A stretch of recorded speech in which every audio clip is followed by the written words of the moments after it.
여러분, 오늘 지금 출애굽기를 계속 지금 강의를 하고 있는데요. 먼저 영적인 원리를 좀 함께 좀 나누고 싶습니다. 먼저는요, 어떤 분들이 기도하시는 분들이 말씀을 하십니다. 이분은 양신의 역사가 있다라고 말하는 분들이 있습니다. 자, 제가 첫 번째 질문을 드리는 것은 과연 그러면 우리가 믿는 자들에게 양신의 역사가 있을 수 있느냐 하는 문제가 생긴다는 것입니다. 다시 말씀을 드릴게요. 여러분, 예수 그리스도를 진정 믿고 입술로 고백하십니까? 그러면 동시에 살아계신 하나님께서 예수 이름 때문에 우리에게 주시는 선물이 있습니다. 보혜사 성령님을 우리 가운데 보내시는데 예수를 믿는 모든 영혼에게, 각 영혼에게 함께 하시면서 주님이 부르시는 그 시간까지 성령 하나님은 결코 떠나지 아니하실 것입니다. 단 여러분이 진정 예수 그리스도를 영접했다 그러면요. 그러면 우리 안에 누가 사시는 것이죠? 성령 하나님이 바로 예수께서, 예수의 영이신 성령 하나님이 우리와 함께 동행하시는 것입니다. 그런데 한 가지 문제가 있더라는 것입니다. 그러면 성령께서 우리 가운데 사시면 늘 행복하고 즐겁고 평안하고 조금만 기도를 해도 하늘문이 열려지는 역사가 일어나야 되는데, 그런데 때때로 보면 어떨 때는 마귀의 역사가 강한 것처럼 보일 때가 있더라는 거예요. 누구에게요? 하나님을 잘 믿는, 심지어 기도하는 분에게도 그런 역사들이 있을 수 있더라는 거예요. 제가 예를 들어 보겠습니다. 어떤 분은 기도하시는 권사님일 수 있는데 어느 순간에 가서 굉장히 디프레션 오는 것처럼 우울증에 굉장히 시달릴 수도 있더라는 거예요.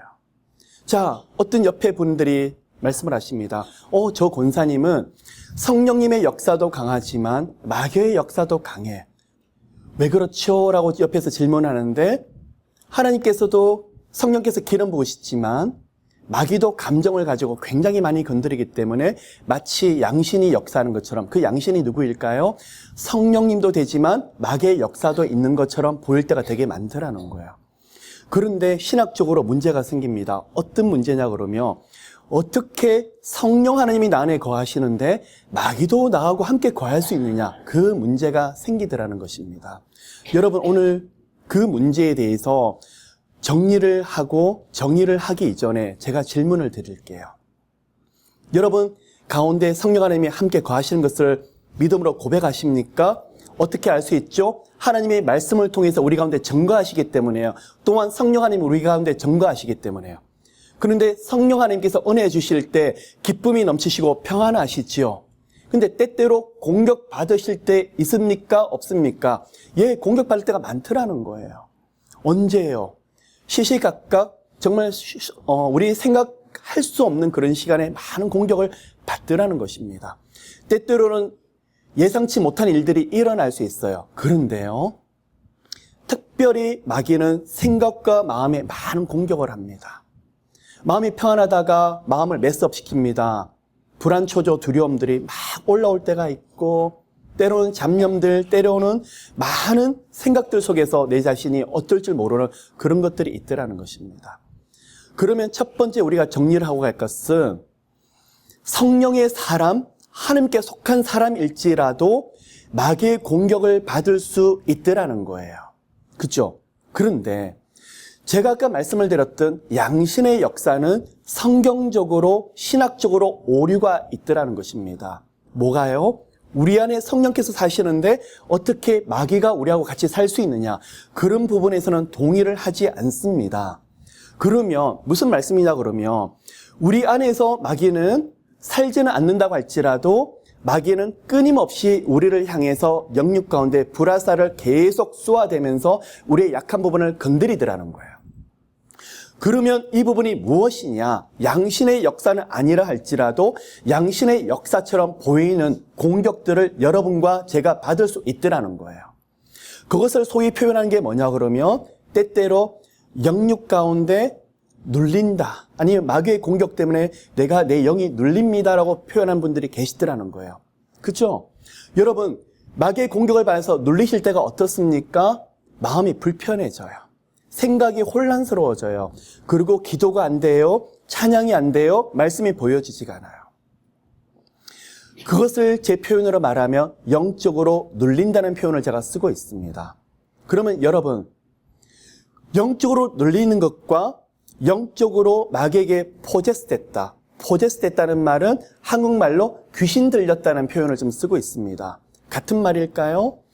귀신 들리는 사람은 하나님을 잘 믿지 않는 사람, 그리고 어릴 때부터 상처가 많은 사람일 확률이 굉장히 큽니다. 자, 그런 사람을 가져다가 귀신 들렸다고 표현하지는 않습니다. 마귀의 공격을 받아서 때때로 눌릴 때가 많더라는 거예요. 그런데 문제는 여러분 이 순간이 되면 어떻습니까? 마음의 은혜가 막 충만하다가 마귀의 공격을 받아서 마귀에게 눌릴 때 평안이 없어지고 두려움이 올라오고 여러 가지 생각들이 올라올 수 있는데 이 시간을 주님 앞에서 영적으로 조율을 하셔야 되더라는 거예요. 무슨 말이냐? 속히 이 부분을 내가 지금 공격을 받고 있구나. 나사렛으로 명하노니 나를 공격하는 어둠의 영들은 예수 이름으로 떠나갈지어다. 어느 단계에서요? 영적으로 지금 눌리고 있는 단계에서요. 그러면 이 시간을 만약에 여러분이 영적으로 예민하지 못해서 계속 방치해 둔다 그러면 영육 간의 무감각한 상태에 나도 모르게 들어갈 수 있더라는 거예요. 그것이 무엇이냐 그러면 영육 간의 마귀의 공격에 묶였다는 표현을 씁니다. 그럼 제가 정리를 해볼까요? 마귀가 불화살을 쏘아댑니다. 여러 영역에서요. 처음에 여러분들이 그 느끼는 처음에 감정의 단계는 어떤 단계일까요? 눌린다는 표현을 씁니다. 이 부분에서 영적으로 깨어있는 분들은 나는 찬양을 해서 이것을 물리쳐야지. 기도를 통해서 나는 이거를 브레이크 스루 할 거야. 그럼 이 부분이 풀려져 버리더라는 거예요. 시간이 어느 시점일지 모르겠지만 어느 순간에서 이게 딱 풀려지는데 그런데 내가 쩔쩔매면서 이 부분에 대해서 어떻게 해야 될지 모른다든지 아니면 이 부분에 대해서 영적인 원리를 모른다든지 아니면 알면서도 계속 방치해두면 어떻게 되더라는 거예요? 마귀의 공격에 묶여버리더라는 거예요. 그럼 묶인다는 표현이 무엇이냐? 마귀에게 포제스했다, 귀신이 들렸다고는 완전히 다른 표현이더라는 거예요. 그럼 무엇이냐? 제가 그림으로 말씀을 드리면 우리 안에 누가 사시는 거예요? 성령께서 사시는데 우리 안에 마귀는 못 들어오지만 우리 몸에 대롱대롱 매달려가지고 계속 애먹이면서 공격할더라는 거예요. 그러면 나사렛 예수로 명하노니 나를 공격하는 어둠 영들은 예수님으로 떠나갈지어다. 뭘 하는 거죠? 마귀를 쳐버리더라는 거예요. 자, 여러분 이 시간에 도전합니다. 수시로 우리는 마귀에게 공격으로부터 눌릴 수 있어요. 그렇죠? 근데 중요한 것은 묶이는 단계까지 가면 안 되더라는 거예요. 이 단계의 특징이 뭐냐 그러면 영적으로 공격받는 것도 무감각해지더라는 거예요. 그리고 내가 지금 어떤 영적인 상태인지에 대해서도 전혀 느끼지 못할 뿐만 아니라 더 나가서는 그걸 가다 보면 그 단계에 있다 보면 내가 그 깊은 동굴에서 헤어나오려고 하지 않더라는 것입니다. 여러분 오늘 예수 이름으로 도전합니다. 어느 단계에 계십니까? 여러분은 예수 이름의 능력과 권세가 있는 분들이시기 때문에 예수 이름이 함께하는 분들이기 때문에 귀신 들렸다고 표현을 못할 것입니다. 그런데 영적으로 눌리거나 영적으로 묶여있는 단계, 이 두 단계는 왔다 갔다 할 수 있더라는 거예요. 자, 이 시간에 예수 이름으로 축복합니다. 눌릴 때 예수 이름으로 쳐내십시오. 속히 쳐내십시오. 만약에 여기서 방치해버리면 계속 눌리다 보면 나도 모르게 묶여버릴 수 있더라는 거예요. 주변에 크리스찬인데도 묶이는 영혼들이 많이 있더라는 거예요. 여러분 주의하십시오.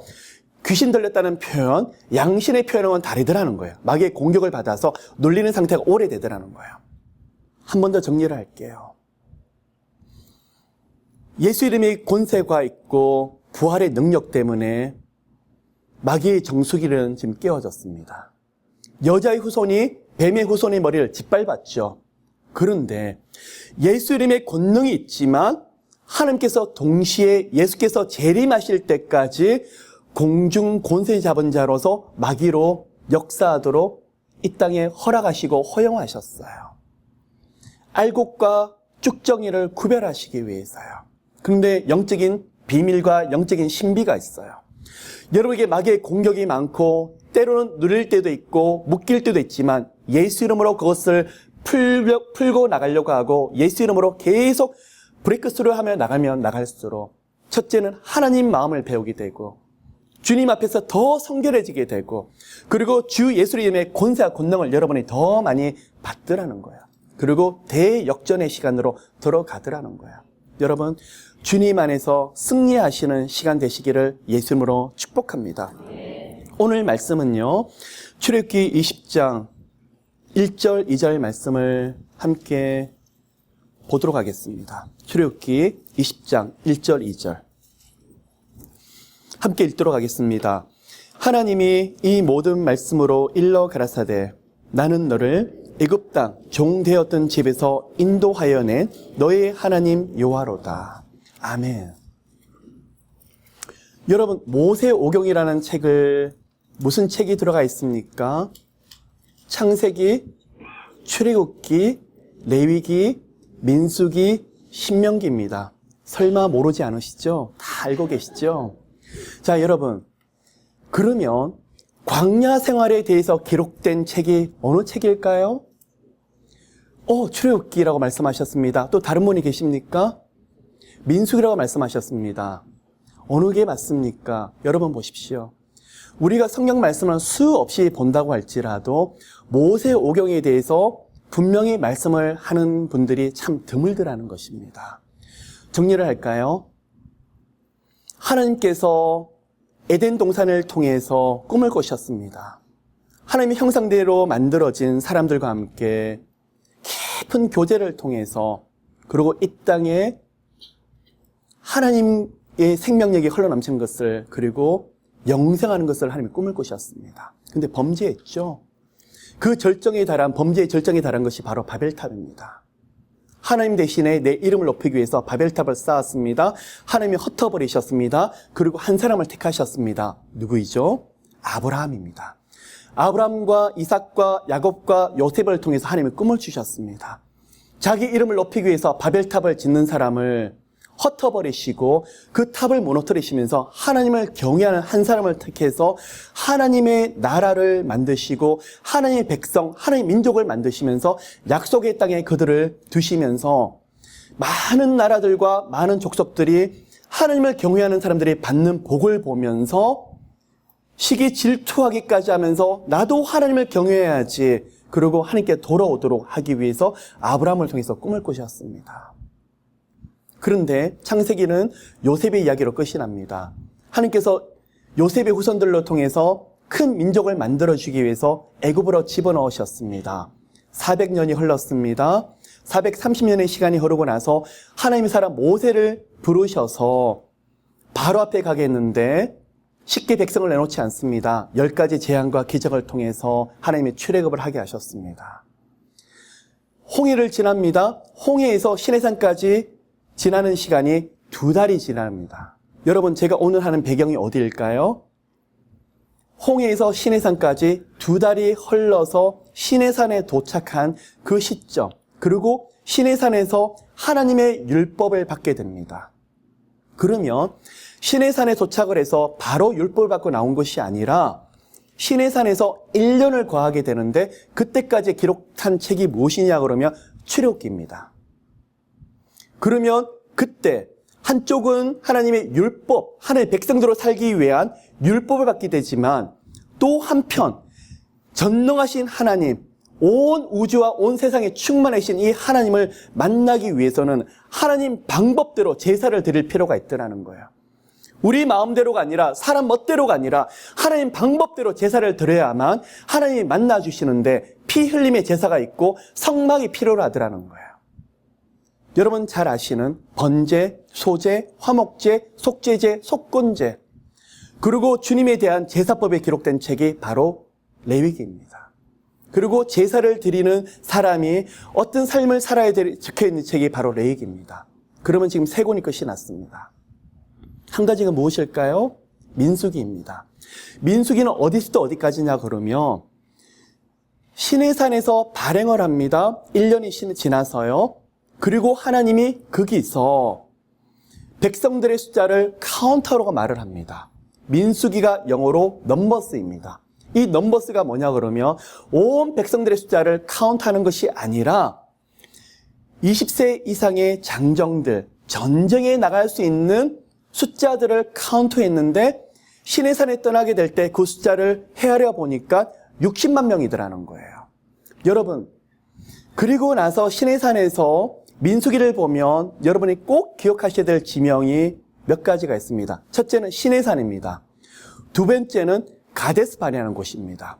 세 번째는 모압 평지입니다. 그러면 가데스 바네라는 곳에 갔는데 모세가 12명의 정탐꾼을 보냅니다. 거기서 갈렙과 여호수아는 다녀와서 하나님이 우리와 함께 계시며 약속의 땅을 차지할 수 있으리라고 말하지만 10명의 사람은 계속 악평을 합니다. 우리는 그들 앞에서 메뚜기 같다고 하면서 악평을 하면서 그 땅을 차지하지 못하리라. 밤새도록 온 백성들이 통곡하며 불평하며 원망을 하고 있습니다. 하나님이 그때서 말씀을 하시죠. 너희들이 정탐한 날수 40일이었습니다. 그것을 1년으로 잡아서 40년 동안 광야 생활을 하면서 너희들이 들어가지 못한 동안은 자녀들만 약속의 땅인 가나안 땅으로 들어가리라. 그리고 가데스 바네에서는 정탐꾼을 보내면서 하나님의 심판을 받은 장소이지만 그 장소에서 37년간을 머무르게 됩니다. 그럼 무엇일까요? 광야에서 대체로 모든 시간을 보낸 장소가 어디라는 것이죠? 가데스 바네아라는 곳이더라는 거예요.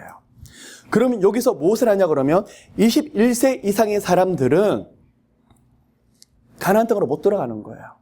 그러면 20세 미만의 사람들만 훈련을 받으면서 하나님의 말씀으로 양육을 받으면서 이제 가나안 땅을 차지하기 위해서 하나님의 연단을 받고 있고 21세 이상의 사람들은 그 땅에서 하나님이 들어간다 못했으니까 광야에서 죽기까지 기다리는 거예요. 그러면 37년 동안 어떤 일이 있냐 그러면 21세 이상의 사람들은 다 죽을 때까지 하나님께서 기다리시고 20세 미만의 사람들이 이들이 장성해서 말씀으로 연단이 되어서 약속의 땅을 차지할 때까지 하나님이 기다리셨다가 하나님의 시간이 지나서 37년이 지나서 하나님이 데리고 어디를 가시냐 그러면 이제 그 땅을 발행을 해서 모압 평지로 들어가게 됩니다. 그럼 다시 정리를 하겠습니다. 시내산에서 가데스 바네아 그리고 모압 평지까지 37년에 걸쳐서 기록한 책이 어디더라는 거예요? 민수기더라는 거예요. 모압 평지 앞에 가서 백성들의 숫자를 다시 카운트를 합니다. 그런데 21세 이상의 사람들은 다 죽었습니다. 20세 미만의 장성들이 이제는 다시 어른이 되어서 그들 백성들을 전쟁에 나갈 남자들을 카운트를 하니까 숫자가 60만 명이 나오더라는 거예요. 민수기는 시내산에서 시작해서 모압 평지에서 끝이 납니다. 마지막 책 한 권이 남았습니다. 무슨 책일까요? 신명기입니다. 신명기는 무슨 책이냐 그러면 모세 또한 하나님께서 약속하신 땅으로 들어갈 수 없다고 말을 했습니다. 가데스에서 물이 없다고 백성들이 원망 불평을 할 때 모세가 내가 너희를 위해서 물을 내려 하면서 지팡이를 2번 내리쳤는데 그 가운데는 모세도 교만이 안에 깔려 있더라는 거예요. 그래서 하나님이 네가 내 영광을 가렸기 때문에 너도 가나안 땅에 들어가지 못하리라. 그래서 이 백성을 이끌고 모세가 갈 수 있는 가장 끝자락이 어디냐 그러면 모압 평지였습니다. 그럼 모압 평지가 어디냐? 요단강을 바로 건너가기 오른쪽에 있는 평지, 평야가 모압 평지더라는 거예요. 그러면 신명기는 이 모세가 2세대 백성들을 향해서 마지막으로 유언을 하면서 너희들을 하나님께서 어떻게 광야에서 먹이고 입히셨는지 그리고 너희들 조상처럼 광야에서 불순종하다 죽는 것이 아니라 끝까지 하나님을 경외하며 그 이름을 마음속에 새겨라. 그래서 신명기는 주제의 단어가 무엇이냐 그러면 기억하라, 추억하라, 기념하라요. 무엇을요? 여호와를 기념하고 여호와께서 광야에 사신 것을 기념하라는 거예요. 기억하라는 거예요. 그러면 기억하지 않으면 어떻게 되더라는 거예요? 하나님에게 버림받을 수 있더라는 거예요. 모세는 모압 평지 느보산에서 산 위에 올라가서 요단강 넘어 하나님 약속하신 땅을 바라보고 이제 하나님이 거기서 모세의 숨을 거두게 하시고 모세를 하나님이 데려가십니다. 그리고 그의 후계자인 요사를 하나님께서 세우셔서 요단강을 지나서 가나안 땅에서 7 족속과 함께 가나안 정복 정전을 하게 됩니다. 그 책이 무슨 책일까요? 여호수아서입니다. 여러분, 제가 모세 오경에 대해서 짤막하게 좀 정리를 해드렸습니다. 그러면 오늘 19장, 20장 이제 하게 되는데 지금 모세와 백성들이 어디 와 있습니까? 시내산에 와 있더라는 것입니다. 19장을 잠깐 볼까요? 애굽 땅에서 나올 때에 제3월 곧 그때 그들이 시내 광야에 이르니라. 19장 1절을 보시면 제3월이라 나오고 있습니다. 1월에 떠났습니다. 2달이 지나서 시내산에 도착하게 됩니다. 여러분, 제가 오늘 이 말씀을 가지고 풀기 이전에 먼저 하나님께서 이스라엘 백성에게 3가지 절기를 제정을 하시는데 이 절기를 가지고 말씀을 좀 풀어야 되겠다는 생각이 듭니다. 자, 어디 나오냐 그러면 출애굽기 23장을 잠깐 보시길 바랍니다. 23장 14절을 보시면 3가지 절기에 관한 법이라고 지금 말씀하고 있습니다. 여러분, 제가 질문을 드립니다. 3가지 절기가 무엇입니까? 첫째는 무교절을 포함한 유교절입니다. 유교절과 무교절은 제가 따로 구분해서 할 수 없다고 했습니다. 아비볼 1월 1일부터 14일까지가 유월절이고 그 이후에 7일간의 시간이 바로 무교절이기 때문입니다. 그럼 첫째 절기는 유월절, 두 번째 절기는 여러분 보시는 대로 23장 16절에 보시면 맥추절이라 나옵니다. 이 맥추절이 무엇이냐 그러면 밭에 뿌려진 소출을 봄에 거두는 거예요. 그럼 무엇을 거둡니까? 보리를 거두는 거예요. 그래서 맥추절이라고 말을 하고 있는데 이 시간이 무엇이냐 그러면 77절이라 그러고 또한 오순절이라 그럽니다. 두 번째 절기는 무엇이라고요? 오순절. 오순절은 봄에 보리를 결실을 거두어서 그것을 감사 제사를 드리는 것도 오순절이지만 또한 동시에 모세가 여호와께 율법을 받는 것을 기념하는 날이 무슨 날이냐 그러면 오순절이더라는 거예요. 마지막 한 절기가 남았습니다. 16절을 보면 수장절이라 나옵니다. 수장절이 무엇이냐 그러면 가을에 추수해서 모든 것을 주님 앞에 감사로 제사를 드리는 추수감사절의 성격을 지니고 있는 것이 바로 수장절이며 이게 바로 장막절이더라는 것입니다. 그러면 수장절과 장막절은 어떤 개념이냐? 가을에 열매를 바치면서 하나님 앞에 추수감사 제사를 드리는 것과 동시에 이들이 40년간 장막을 치면서 텐트를 치면서 광야 생활을 했는데 그 가운데 불기둥과 구름기둥으로 너무나 정확하게 인도하셨고 한치 오차 없이 보호하셨던 그 은혜가 너무나 고마워서 감사해서 지키는 절기, 그게 무엇이라는 거예요? 수장절이며 또한 장막절이더라는 거예요. 그러면 여러분, 6월절은 무엇을 지금 예표하는 것입니까? 예수께서 30세 공생애를 시작하십니다. 공생애의 처음 시작은 6월절로 시작을 했습니다. 그리고 예수께서 3년 공생애를 마치게 되실 때 6월절에서 마치게 됩니다. 첫 번째 6월절을 왜 시작을 하셨냐 그러면 어린 양의 피의 제사를 백성들이 드리고 있는데 앞으로 여호와 이레 진정한 어린 양은 예수께서 친히 되실 것이라고 보여주는 것이 첫 번째 6월절이었습니다. 그러면 3년 동안 몇 번의 6월절을 예수님이 지키셨을까요? 처음 지키고 1년 지나게 되면 2번입니다. 2년 지났습니다. 3번, 3년 지났으니까 4번의 6월절을 지키더라는 것입니다. 마지막 6월절 주간이 여러분 잘 아시는 대로 종료 주간, 그리고 그 주간을 고난 주간이라 말을 하게 되고, 그리고 6월절 마지막 십자가에 못 박히시기 이전에 그 전날 마가의 다락방에 제자들과 모여서 성만찬을 제정하시면서 자신의 피와 살을 먹고 마시라고 말씀을 하십니다. 그러면 앞으로 6월절은 어린 양의 제사와 염소를 바치는 제사가 아니라 누가 친히 제물이 되실 것을 말씀하시는 예표들하는 거예요. 예수 그리스도께서 마지막 6월절에 제물이 되실 것을 예표하시는 것이더라는 거예요. 그러면 여러분 잘 아시는 대로 6월절은 예수 그리스도의 십자가 사건, 그리고 예수 그리스도의 십자가 사건으로 죽음의 모든 재앙과 죄의 저주들을 피할 수 있는 그 길을 우리 가운데 열어주시는 거예요. 왜요? 구약 때 출애굽기를 통해서, 유월절을 통해서 10번째 재앙, 장자를 치는 재앙, 장자가 죽어나가는 재앙에서부터 유월절에 어린 양의 피를 문설주에 바르면 그 재앙들이 다 패스오버 하듯이 유월절을 진정한 어린 양이 되셨던 예수 그리스도를 믿을 때 죄의 저주, 그게 무엇일까요? 영원한 사망에 이르게 하는 그 죄의 저주로부터 예수님이 피로 인해서 우리 믿음과 입술의 고백을 통해서 그 죽음의 저주와 죄의 저주가 패스오버한다는 것을 우리 가운데 예표하고 계시더라는 거예요.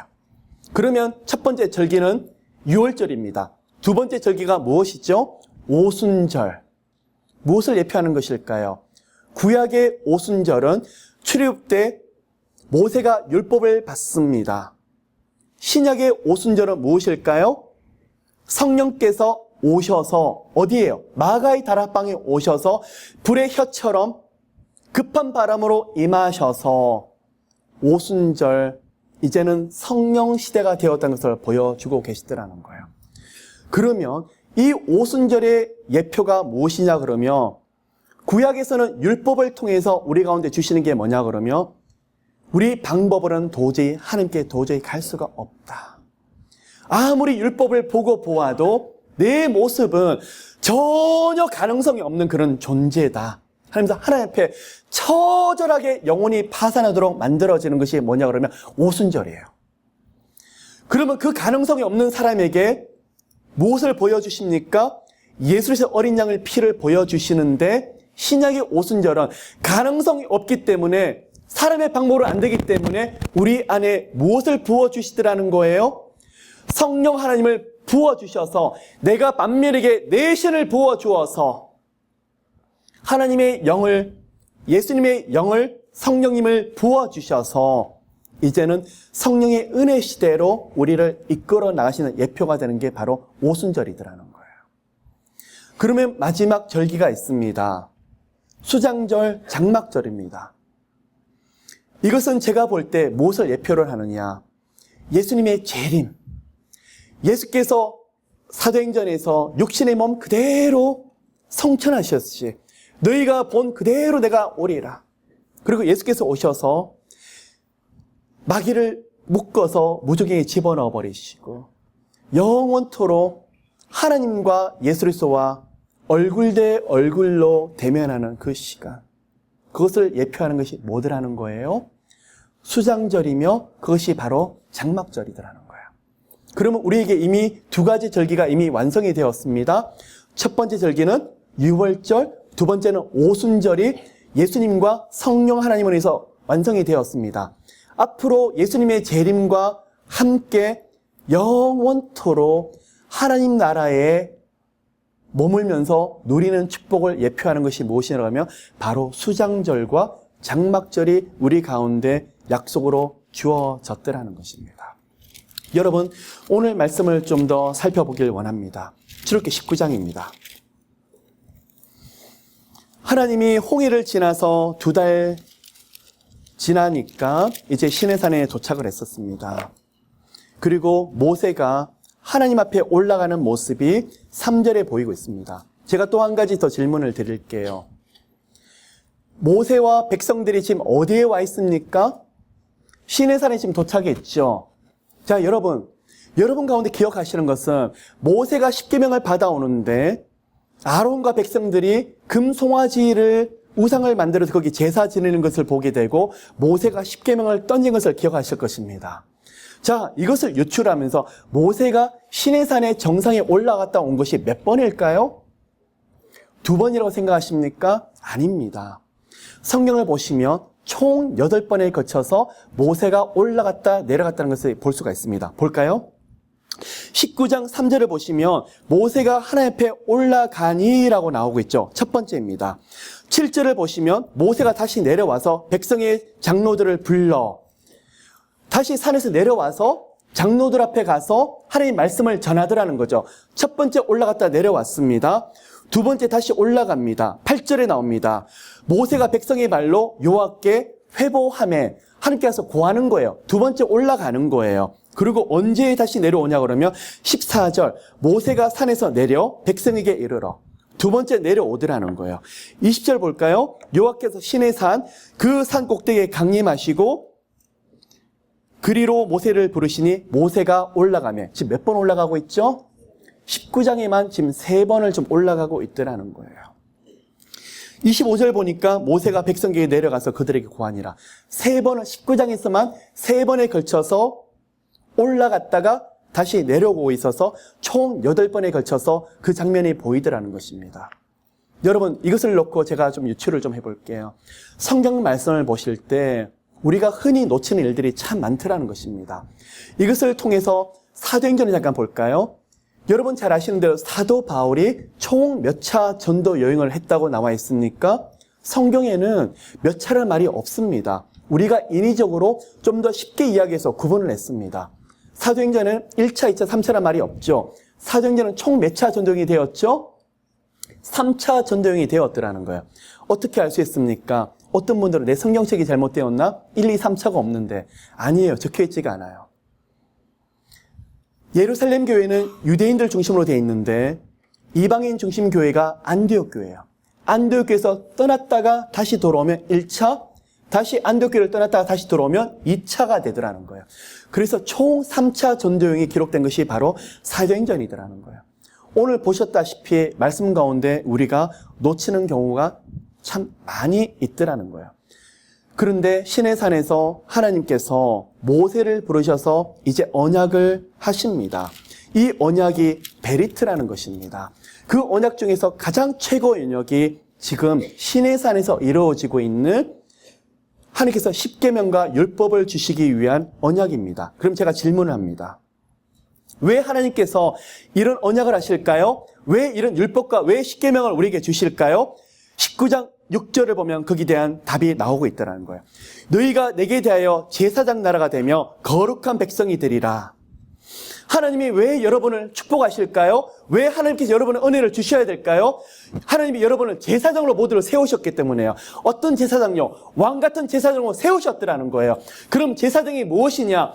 첫째는 예배하는 자예요. 그 예배하는 자가 또 무엇을 하느냐? 하나님을 알지 못하는 사람에게 복음을 전파하고 그들에게 하나님을 알리는 역할을 하는 것이 바로 왕 같은 제사장이더라는 거예요. 그럼 하나님이 이 백성들과 왜 언약을 지금 하고 계시더라는 거예요? 하나님 알지 못하는 모든 족속과 나라들에게 무엇을 보여주기 위해서요? 여호와 하나님이 하나님의 것을 보여주기 위해서 하나님이 이들과 언약하시는데 그 언약은 무엇일까요? 율법을 통해서 지켜야만 된다는 것이 아니라 너희들이 이 언약을 주님 앞에 나와서 순종하며 이 세상에서 어느 나라도 족속도 받지 못하는 엄청난 축복들을 너희들이 받게 될 것이며 많은 나라들이 시기 질투하면서 너희들의 축복들을 부러워하면서 하나님의 살아계신 것을 인정하게 되리라는 것이 바로 이 가운데 깔려있더라는 거예요. 여러분 5절을 보시면 세계가 다 내게 속하였는데 너희가 내 말을 잘 듣고 내 언약을 지키면 베리트라는 단어가 나옵니다. 너희는 열국 중에서 내 소유가 되겠고 이 소유라는 단어가 히브리어로 세귤라라는 단어입니다. 이게 무엇이냐 그러면 소유 그냥 보통 소유가 아니라 가장 아끼고 아끼는 그 어떤 것도 바꿀 수 없는 하나님의 가장 귀중한 것을 하나님께서 소유라고 지금 표현하고 있더라는 거예요. 언제요? 우리가 하나님의 언약을 하나님의 말씀을 어떻게 해요? 순종하고 우리 것으로 받아들이고 아멘하고 화답할 때 하나님은 그 사람과 그 민족과 족속을 어떻게 해요? 정금보다도 더 귀중한 정금처럼 대하시더라는 거예요. 그리고 사명을 주세요. 여러분 모두는 다 사명을 가진 분이세요. 왕 같은 제사장이더라는 거예요. 그 왕 같은 제사장이 무엇일까요? 이 땅에서 예수로서 왕노릇을 하면서 죄로부터 왕노릇을 하고 이 땅에 주신 축복과 은혜를 통해서 왕노릇을 하면서 제사장을 하게 되는데 끊임없이 예배를 드리면서 하나님 알지 못하는 사람에게 하나님을 전파하는 그런 특권을 가진 분들이 바로 이스라엘 백성이며 또한 예수 그리스도를 믿는 바로 우리 모두들라는 거예요. 하나님께서 축복에 대한 언약을 맺어야 대한 이유를 19장의 처음에서 말씀하시는데 이 말씀을 가지고 모세가 백성들에게 선포하면서 또한 백성들에게 성결하도록 요구하더라는 거예요. 여러분, 제가 질문을 합니다. 하나님이 여러분 가운데 수많은 축복들과 수많은 약속의 말씀들을 하십니다. 그 축복들을 누리십시오. 그런데요, 하나님의 말씀은 항상 조건이 따라요. 하나님의 말씀은 그냥 자동으로 이루어지는 것이 아니라 우리가 그 말씀을 앞에 if라는 단어가 항상 따르더라는 거예요. 언제요? 우리 마음을 온전하게 드릴 때, 온 마음을 다해서 주님을 사랑하고 경외하고 경배할 때 하나님이 이런저런 축복을 주시더라는 거예요. 다시 한번 예를 들어볼까요? 어떤 분이 예언 기도를 받았다고 말을 합니다. 하나님이 엄청난 예언을 해주셨다고 말을 합니다. 그런데 그분이 돌아가서 나는 이런 하나님의 약속을 가졌으니까 특별한 사람이야. 그래서 내가 대충 살더라도 하나님이 약속하셨으니까 반드시 이 말씀은 이루어질 거야. 될까요? 안 될까요? 안 되더라는 거예요. 그게 뭘까요? 바로 기복신앙이더라는 거야. 우리 하나님은 이 땅에 많은 약속을 하신다 할지라도 더 중요한 게 있더라는 거예요. 우리의 영적인 상태가 변화되고 우리의 마음밭들이 변화되지 아니하면 축복들이 이 땅에 임하지 아니하더라는 거예요.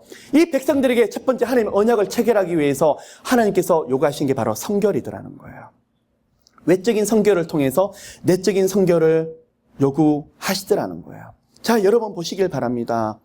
16절 보니까 제3일 아침에 우레와 번개와 빽빽한 구름이 산 위에 있고 나팔 소리가 심히 크니 진중 모든 백성이 다 떨더라. 오순절, 구약의 오순절은 하나님의 율법을 우리에게 주셨던 날이었습니다. 그런데 중요한 게 있습니다. 오순절은 하나님이 우리 가운데 강림하시는 거예요. 하나님이 우리 가운데 말씀과 율법으로 강림하시는 게 바로 오순절이에요. 그런데 백성이 지금 어떻게 되죠? 하나님이 임재하시니까 벌벌벌 떨고 있더라는 거예요. 왜요? 죄의 문제가 해결되지 아니했기 때문에요. 여러분, 지금은 어떻습니까? 성령이 여러분 가운데 임재하셨어요. 오순절 성령께서 강림하시고 나서 이제는 성령 시대가 되셨어요. 예수 이름을 믿는 자들에게 모두가 성령 하나님이 함께 거하세요. 그런데 여러분, 성령께서 임재하시면 여러분 벌벌벌 뜨십니까? 두려워해서 납작 엎드리십니까? 아니죠. 성령이 임재하시는데 회개를 하시는데 처음에 아픈 마음으로 회개를 하시고 그러는데 나중에 어떻게 되는 거죠? 기쁨이 쏟아지는 거야. 뭘까요? 하나님 앞에서 이 두려움의 장막들이 예수 이름으로 하나님이 제거시켜 주셨더라는 거예요. 무슨 말이죠? 여러분 보셔야 돼요. 오순절, 구약의 오순절에는 하나님이 임재하실 때는 우리가 감히 하나님 앞에 나가지 못했더라는 거예요. 왜요? 죄 문제가 해결되지 않았기 때문에요. 우리 안에 허물이 너무 많았기 때문에요. 감히 우리 나갈 수가 없는 존재였어요. 근데 지금은 어떻습니까? 누구 이름 때문에요? 예수 이름 때문에 우리는요, 지금 예수 이름을 부르짖는 그곳에 성령께서 임재하시더라는 거예요. 여러분은 어떻게 보면 모세도 누리지 못했던 그 엄청난 탁월한 은혜를 여러분이 누리더라는 거예요. 여러분, 그 당시에 하나님께서 율법을 주시고 제사법을 제정하셨습니다. 1년에 한 번 지성소에 대제사장이 제사 드리러 들어가는데 자기 몸을 성결하게 들어갑니다. 회개기도도 많이 했습니다. 자기 죄로 해서 제사를 많이 지었습니다. 근데요, 방울 하나를 달랑달랑 들고 들어가요. 긴 줄이 매달렸습니다. 무슨 말일까요? 방울이 울리면 제사장이 살아있구나. 방울이 울리지가 않아요. 그러면 자신의 죄 때문에 죽는 거예요. 지성소를 들어갈 때 자신의 죄를 그렇게 회개했는데도 벌벌벌 떨면서 하나님께 그렇게 하는데 여러분 어떻습니까? 아마 많은 분들은 하나님, 제가 이렇게 기도하는데 왜 제 기도 안 들어주세요? 하나님, 제가 얼마나 오랫동안 기도하고 매달렸는데 왜 하나님 저는요 외면하세요? 솔직히 우리 너무 뻔뻔하죠. 제가 보니까 예수 이름으로 인해서 하나님 보좌 앞으로 담대히 들어간다고. 하나님이 담대히 들어가서 은혜를 주셨는데 저는 그 단어가 마음에 들지가 않아요. 우리는 예수 그리스도의 이름으로 인해서 하나님 앞으로 뻔뻔하게 들어가는 거예요. 아무런 공로도 없는데 예수 이름 때문에 우리는 배짱으로 하나님 죄를 지었는데 하나님 저 예수 피 묻어 있잖아요. 예수 이름의 은혜가 있잖아요. 여러분, 그 은혜를 누리는 것이 신앙이에요. 여러분이 그 은혜와 은총을 누리는 것이 바로 이 땅에 누리는 하늘의 복이더라는 거예요. 20장을 봅니다. 하나님이 모세를 다시 부르셔서 십계명을 받아옵니다. 하나님의 강림하심 중에서 가장 큰 언약을 주신 게 바로 십계명이었죠. 다시 말씀을 드리겠습니다. 십계명은 하나님이 우리에게 주셨던 하나님 나라의 헌법이에요. 그러면 20장, 21장부터 나오는 법은 무엇이냐? 이 헌법 밑에 있는 하위법, 이 헌법을 배경으로 해서 하나님께서 우리 삶에 구체적으로 적용할 수 있는 하위법에 대해서, 밑에 법에 대해서 하나님이 지금 설명하고 있더라는 것입니다. 하나님이 십계명을 통해서 두 가지를 하나님께서 크게 강조했습니다. 한 가지는 하나님과의 관계에서 율법을 제정하고 계시고, 또 한 가지는 그 이웃의 관계에서 율법을 제정하고 계시더라는 것입니다. 여러분 너무 잘 아시죠? 나 이외에 다른 신을 두지 말고, 우상을 만들지 말고, 절하지 말며, 하나님을 망령되이 일컬지 말고 안식일을 거룩히 지켜라. 이 말씀을 통해서 우리가 배울 수 있는 것은 하나님은 유일신이더라는 거예요. 두 번째, 우상을 짓지 말라. 금이로라든지 은으로라든지 하나님이 어떤 물건으로라든지 하나님 우상을 만들지 말라고 했습니다. 왜 그럴까요? 하나님은 영이시니 예배하는 자가 신령과 진정으로 드릴지니라. 그리고 하나님의 유일성 또한 하나님의 신성성을 말하면서 그 어떠한 이 세상에 고귀한 것이라 할지라도 하나님을 대표할 수 있는 것은 아무것도 없기 때문에 그 우상을 함부로 만들지 말라는 것입니다. 그리고 세 번째 하나님이 강조하신 게 뭐냐 그러면 십계명 중에서 하나님을 경외하고 예배하는 방법에 대해서 말씀하고 있더라는 것입니다. 자, 첫 번째, 두 번째 계명에 대해서는 어느 정도 알겠습니다. 그리고 세 번째도 망령되이 일컫지 말라는 것도 우리가 어느 정도 알겠습니다. 그런데 네 번째가 뭐죠? 안식일을 기억하여 거룩히 지키라.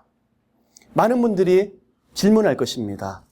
안식일, 십계명에 분명히 기록된 하나님의 언약이와 명령입니다. 그러면 6일을 열심히 일하다가 7일을 쉬면 되는 것이냐? 이것만이 안식이 아니더라는 거야. 히브리어로서 사바트라고 말을 합니다. 거기서 나온 안식일이 사바스데이입니다. 그러면 이 사바트가 무엇이냐? 하나님이 6일 동안 천지 창조를 하시면서 7일째 쉬셨습니다. 그냥 손 놓고 쉬시는 것이 아니라 6일 동안 천지 창조하시는 것을 보시면서 하나님이 그 가운데 누리시는 거예요. 그러면 우리 가운데 진정한 안식이 무엇일까요? 하나님이 6일 동안 주신 은혜를 가지고 복을 가지고 하나님의 주일날 가서 그 은혜를 묵상하며 어떻게 나 같은 죄인에게 이런 은혜와 축복을 주실까? 그것을 누리는 것이 바로 예배드라는 거예요. 그러면 하나님, 저는 안식일을 지켜요. 6일 동안 일하고 7일째는 아무것도 안 하고 TV도 안 보고 여행도 안 가고 외식도 안 하고 아무것도 그게 바로 안식일이냐고요? 그게 바로 안식일을 지키는 게 아니더라는 거예요. 그럼 안식일이 무엇이냐? 하나님을 예배하는데 저 오늘 교회 갔다 왔어요. 예배 드리고 왔어요. 그게 안식일이 아니더라는 거예요. 진정한 안식일은 하나님 나 같은 사람에게 어떻게 이런 은혜를 주시죠? 한 주간도 이렇게 많이 부어주시죠? 그것을 예배 가운데 누리는 것이 바로 안식일이더라는 거예요. 율법화되지 아니하고 형식화되지 아니하고 하나님 나 같은 죄인에게 주신 은혜가 너무 고맙고 감격스러워하는 것이 바로 안식일이더라는 거예요. 그러면 여러분 또 한 가지 여기서 정리할 게 있더라는 거예요. 안식일을 하기 전에 안식년이라는 게 있습니다. 땅도 마찬가지입니다. 6년 정도 경작을 하고 나서 7년째 쉽니다. 이 의미가 무엇이냐 그러면 7년째 쉴 때 가난한 자들이 땅이 없는 자들이 와서 너희들이 이 땅을 통해서 경작해서 그 열매를 먹으라는 거예요. 또한 들짐승들이 와서 그 떨어진 것들을 먹고 살아라는 거예요. 하나님께서 이웃들에 대한 사랑을 보여주신 것도 맞아요. 근데 안식년을 통해서 우리에게 주신 게 있으시더라는 거예요. 뭐냐? 6년 동안 재배해서 먹었지만 7년째 쉼으로 인해서 이 땅은 하나님 것이더라는 거예요. 우리는 청직일 뿐 하나님의 모든 소유를 가지시더라는 거예요. 그럼 안식년을 통해서 안식일을 좀 정리를 해볼까요? 우리에게 이제 안식일은 토요일이 아니라 주일이라고 말을 합니다. 주님의 날. 여러분 주일날 교회 가시는 걸로만 생각하고 있지만 이 주일이 무엇이냐 그러면 6일 동안 사는 모든 것들이 누구 것이라는 거예요? 하나님 거. 7일 7일째 예배를 드리면서 나의 모든 날과 생명과 호흡하는 모든 것들이 누구 거더라는 거예요? 하나님 것이랑 인정해드리는 것이 바로 안식일이더라는 거예요. 여러분, 만일 이 두 가지가 되지 않는다 그러면, 나의 모든 것이 하나님 것이라는 것을 인정하지 않는다 그러면, 또 한 가지는 하나님 주신 은혜에 대해서 정말 감격하고 기뻐하지 않는다 그러면 여러분 예배는 형식화될 수밖에 없고 딱딱하게 나는 교회 갔다 왔어. 오늘 말씀 뭘 들었는데 그냥 오늘 목사님 주시는 거 있는데 예배 마치고 와서 기억이 전혀 안 나. 이렇게 되더라는 거예요. 여러분 주일이 주일다운 예배로 안식일로 회복되시기를 예수님으로 축복합니다. 나는 크리스찬 비즈니스 할 거예요. 이 모든 걸 다 하나님의 영광 돌려드리고 싶어요. 그런데요. 여러분 마음속에 안식일과 안식년에 대한 분명한 개념이 정립되어 있어요. 무슨 말일까요? 청지기 정신이 그 가운데 정립이 되어 있어야 되더라는 거예요. 누구 거를 고백하셔야 되더라는 거예요? 하나님 거. 바로 이 의미예요. 네 번째 안식일을 기억하며 지키라. 그러면 이 땅에서 누리는 모든 것들은 다 하나님이 주시는 것이고 하나님의 소유, 그 어떤 것도 내 것이 없어. 그럼 무슨 말일까요? 하나님만 주님이시고 나는 그 가운데 맡겨주신 것을 관리하는 사람. 이 땅에 그 어떤 것도 붙잡지 아니하리라. 그 고백이더라는 거예요. 그러면요, 이 말씀이 무슨 말로 연결되냐 그러면 두 번째, 우상을 섬기지 말라. 실제로 눈에 보이는 우상을 만드는 것도 우상이지만 하나님보다도 이 세상에 붙잡으려고 하는 그 모든 것들이 무슨 이야기들하는 거야? 우상인데 안식일은 이 땅에서 다스리고 정복하라. 그리고 이 모든 것을 하나님 주셨기 때문에 청지기로서의 삶을 살아라. 그러면 너희들이 그 어떤 것도 너희들 삶 가운데 우상이 되지 아니하리라. 그 말이 네 번째 계명에 들어가 있더라는 것입니다. 자, 21장을 이제 들어가 보시면요. 20장 22절부터 좀 보도록 할게요. 하나님이 이 십계명을 주시고 22절부터 26절까지 뜬금없이 제단에 관한 법에 대해서 말씀하고 있더라는 거예요. 자, 십계명을 주시고 나서 첫 번째 그 밑에 관련된 밑에 법, 하위법을 주고 계시는데 첫 번째 법이 뭐라는 거예요? 제단에 대한 법이더라는 거예요. 그 말이 무슨 말일까요? 아무리 이 땅에서 율법을 잘 지킨다고 할지라도 하나님 보시기에 가장 율법을 잘 지키는 사람은 하나님 제단으로 보좌로 나와서 예배드리는 그 한 사람이 하나님께서 눈여겨보시더라는 것이 바로 여기 들어가 있는 거예요. 여러분 22절부터 26절 여호와께서 모세에게 이르시기를 23절에 은으로 신상이나 금으로 신상을 만들지 말며 24절에 양과 소로 너희 번제와 화목제를 드리라. 내가 무릇 내 이름을 기념하게 하는 곳에서 내게 강림하여 복을 주리라. 그러면 우상을 만들지 않겠습니다. 그걸로 하나님을 경외하는 것이 아니라 하나님을 진정 경외하는 사람은 우상을 만들지 않을 뿐만 아니라 온 마음을 다해서 제사와 예배를 드리는데 온 생명을 드리더라는 거예요. 그런데요, 하나님께서 보실 때는 우리가 예배를 드릴 때 우리가 나와서 예배를 드리는 것처럼 보이지만 결코 하나님은 그것을 가만히 두고 일방적으로 만들지 않으시겠더라는 거예요. 제사 드리는 그 영혼에게는 하나님이 어떻게 하신다 그러시죠? 내게 강림하여 복을 주리라. 언제요? 십계명을 잘 지키는 사람에게요?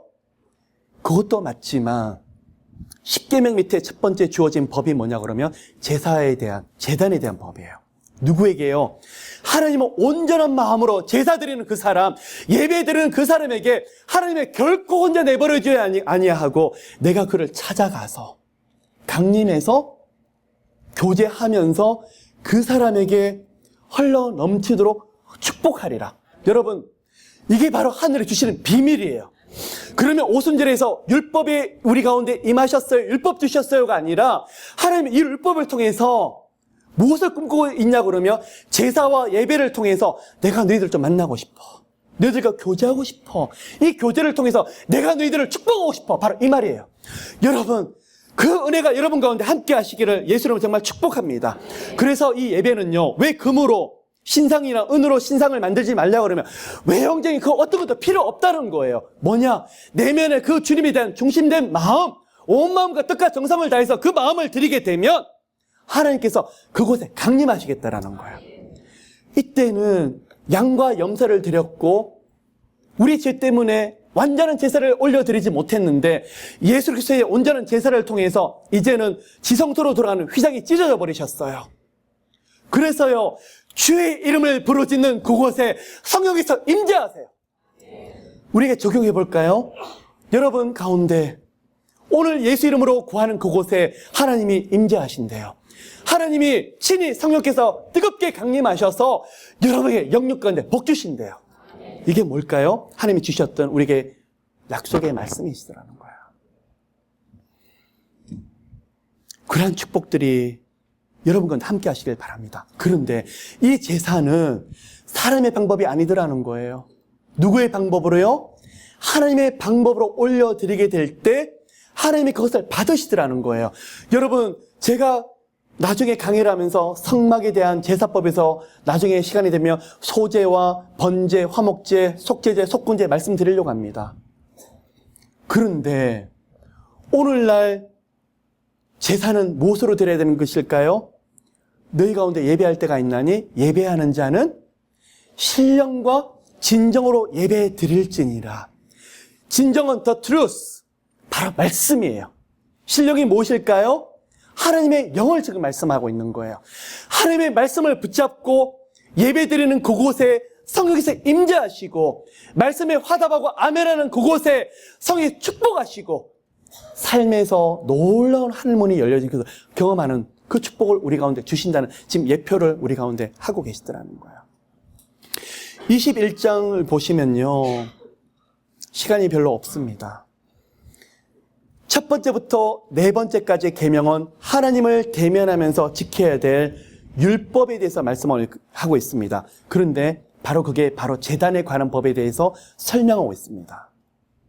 그러면 21장부터는 다섯 번째, 여섯 번째 계명이 지금 적용되고 있는 말씀입니다. 그런데요, 종에 관한 법, 폭력에 대한, 살인에 대한 법, 그리고 여러 가지 소유가 빼앗겼을 때 배상에 대한 법에 대해서 지금 하나님이 지금 설명하고 있습니다.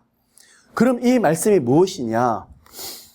하나님이 주시는 게 무슨 말씀이냐 그러면 이 땅에 있는 모든 것들은 다 누구 거더라는 거예요? 바로 하나님 것. 그리고 이 백성들은 바로 하나님 것이기 때문에 하나님의 백성답게 사는 방법에 대해서 21장 다섯 번째, 여섯 번째를 통해서 하나님이 보여주시더라는 거예요. 그런데 그 당시에 많은 문제가 있는 거에 대해서 하나님이 다섯 번째, 여섯 번째 계명을 좀 풀어서 지금 말씀하고 있어요. 자, 종에 대한 법이에요. 하나님께서 이 종에 대한 율례에 대해서 우리가 기억해야 될 것은 한 번 종이라고 해서 영원토록 하나님이 종으로 만들어버리지 아니하겠더라는 거예요. 그럼 무슨 말일까? 하나님께서 비록 종이라고 할지라도 하나님의 형상으로 만들었기 때문에 인권에 대해서 굉장히 존중하더라라는 법이에요. 또 한 가지, 살인에 대해서 살인한 자는 죽이라고 말을 합니다. 그리고 어떤 사람을 하나님께서 똑같이 살인하라고 말을 하냐 그러면 여러분 이 부분을 오해하시면 안 돼요. 눈에는 눈, 이에는 이라는 말이 무슨 말이냐 그러면 똑같이 보복하라고 하는 그런 말이 아니라 그 당시에는 연약한 자들을 보호할 수 있는 그런 제도들이 없었기 때문에 선량한 사람들을 보호하기 위해서, 그리고 심판의 개념이 아니라 그런 사람들로부터 하나님 백성을 보호하기 위해서, 그리고 그들로부터 경계시키기 위해서 하나님이 그렇게 말씀하셨을 뿐 이들을 저주 가운데 두기 위해서 눈에는 눈, 이에는 이라는 이야기가 아니더라는 거예요.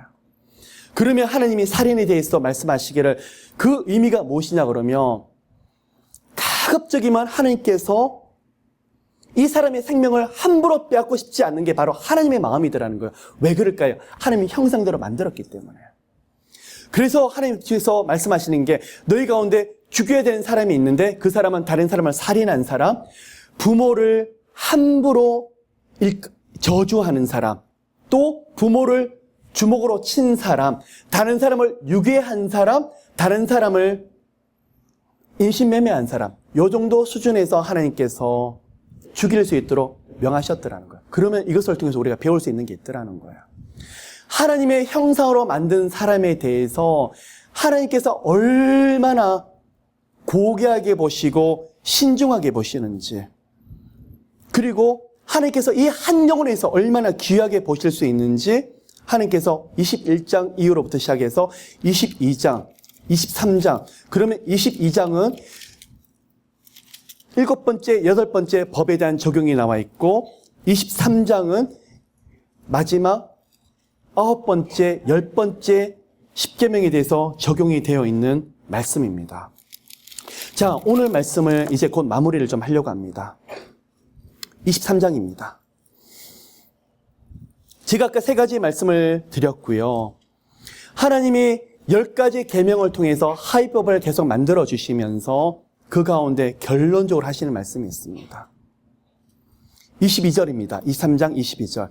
내가 그 목소리를 잘 청종하고 나의 모든 말대로 행하면, 하나님께서 우리에게 요구하시는 게 무엇이냐 그러면, 비록 이런 법을 제정하셨지만, 이런 문제가 이 땅에 있기 때문에 법을 제정하셨지만 하나님께 순종하고 하나님 앞에 온전하게 매달리게 되면 하나님께서 앞으로 어떠한 축복을 주신다는 것을 우리 가운데 약속하고 있는데, 그 중에 첫 번째가 무엇이냐고 하면 우리의 원수를 하나님의 원수로 만들어버리겠다. 하나님의 원수처럼 생각해버리겠다.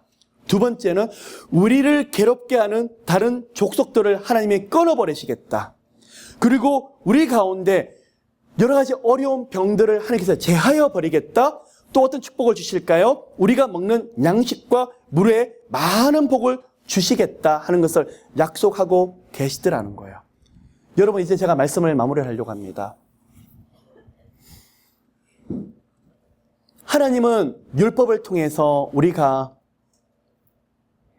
하나님의 백성이 백성답게 사는 방법에 대해서 우리에게 제시를 하셨습니다. 근데 기대를 하지 않으셨습니다.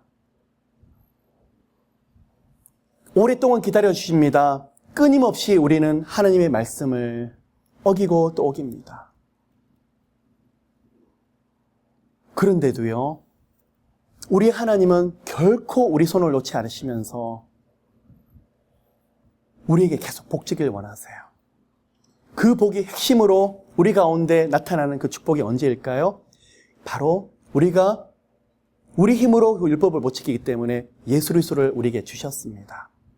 그런데 하나님의 백성이 제사장을 부르셨기 때문에 하나님이 이 땅에서 복을 주길 원하시는데 우리에게 원수를 제거해 버리시고 재앙과 재난을 제거하시고 모든 병들을 제거하시고, 그리고 또 한 가지 삶의 모든 영역에서 복을 주길 원하시는 분이 바로 하나님이신데 언제 그 복을 주길 원하시더라는 거예요? 하나님의 말씀을 청종하고 순종할 때. 여러분, 다시 질문합니다. 여러분 힘으로 됩니까? 안 됩니까? 안 돼요. 만일 지금도 우리가 하나님이 끊임없이 이 복을 끊임없이 우리에게 주길 원하는데 우리는요, 쉴 새 없이 계속 범죄하고 하나님의 마음을 아프게 하더라는 거예요.